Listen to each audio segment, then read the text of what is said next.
একদা বনে একটি পাখি তার তিনটি বাচ্চা নিয়ে বাসায় বসেছিল। এমন সময় একটি লাল সাপ এসে পাখিটির সাথে জোড়াজুড়ি করতে থাকে। শেষ পর্যন্ত সাপটি পাখিটিকে কামড় দিয়ে ধরে ফেলল। এরপর গাছ বেয়ে নিচে নামলো এবং বনের ভিতর দিয়ে তাড়াহুড়ো করে তার গর্তের দিকে চলে গেল। তারপর সাপটি গর্তে ঢুকে তার ছোট ছোট বাচ্চাদেরকে পাখিটিকে খেতে দিল, আর বাচ্চাগুলো হাউমাউ করে খেতে লাগলো।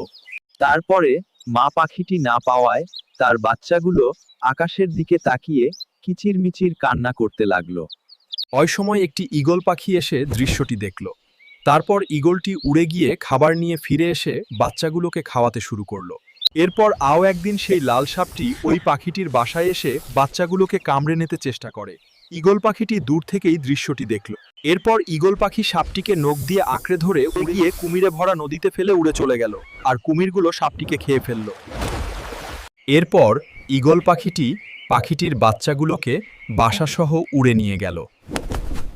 সেখানে তার বাচ্চাগুলোর সাথে পাখিটির বাচ্চাগুলো রেখে দিল এবং বড় করতে শুরু করলো।